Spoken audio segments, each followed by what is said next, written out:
वो प्राण हमारी पूरी दुनिया के लिए जो कोई बना रहा है वो एक गायत्री माता है। उस प्राण स्वरूप दुख नाशक, हमें अगर सांस अच्छे आएंगे तो दुख नहीं होगा, दुख नहीं होगा तो सुख होगा, सुख स्वरूप श्रेष्ठ, वही सबसे श्रेष्ठ होता है, सुख होता है, दुख नहीं होता है।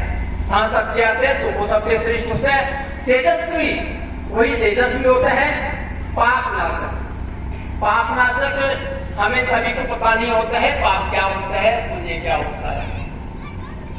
तो अभी जैसे बारिश होती है ना, तो बारिश गली में कीचड़ हो जाता है और कीचड़ इतना गंदा हो जाता है तो हम वहां जाना पसंद नहीं करते हैं, हमें नरक जैसा महसूस होता है उस कीचड़ के पास जाने से। तो फिर क्या होता है, सूर्य भगवान आते हैं और वहां का जल सोख लेते हैं और वो मिट्टी सामान्य बन जाती है और वही मिट्टी हम पूजा के लिए ले आते हैं। तो पापों का नाश करने वाला कौन हुआ? सूर्य भगवान हुआ। पाप नाश, देव स्वरूप, देव स्वरूप किसको कहते हैं? जो देता रहता है, जो देवता है, देवता है वो रोज देता रहता है।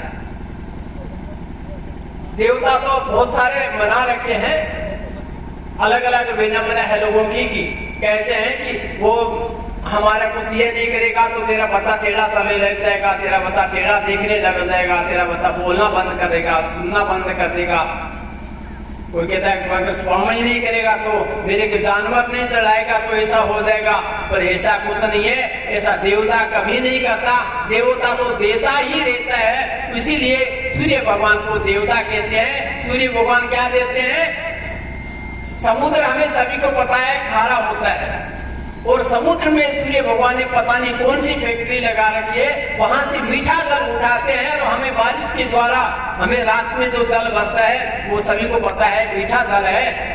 और नदियों के द्वारा, वाटर वर्क्स के द्वारा हमारे घर में जल से जो आ रहा है वो कौन दे रहा है? वो सूर्य भगवान दे रहा है। और हमारे खेतों में जो गेहूं पकड़ी है जिसके बदौलत बहनें अच्छे अच्छे व्यंजन बनाती है वो कौन दे रहे? वो भी तो सूर्य भगवान दे रहे हैं। और हमारे खेत में जो कपास खड़ी है वो जिसके बदौलत हमने अच्छे अच्छे रंग बिरंगे कपड़े पहन रखे हैं वो कौन दे रहे? वो भी सूर्य भगवान दे रहे हैं। तो इससे पता चलता है कि सबसे बड़ा देवता जो है वो सूर्य भगवान है। इतना बड़ा देवता है तो उसको तो हम धारण करना चाहिए। क्यों?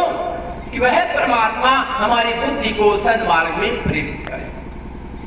गायत्री मंत्र का अर्थ यह है, उस प्राण स्वरूप, दुख नाशक, सुख स्वरूप, श्रेष्ठ, तेजस्वी, पाप नाशक देव स्वरूप परमात्मा को हम हमारी अंतरात्मा में धारण करें। वह परमात्मा हमारी बुद्धि को सन्मार्ग में प्रेरित करे। अब पुनः गायत्री मंत्र एक साथ एक लय में हमारे साथ भाव विभोर होके बोले।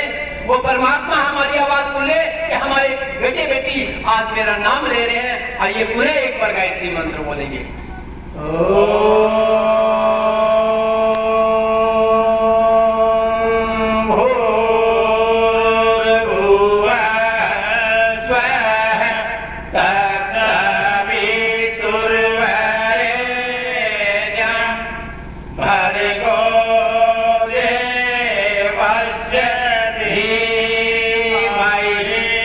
धियो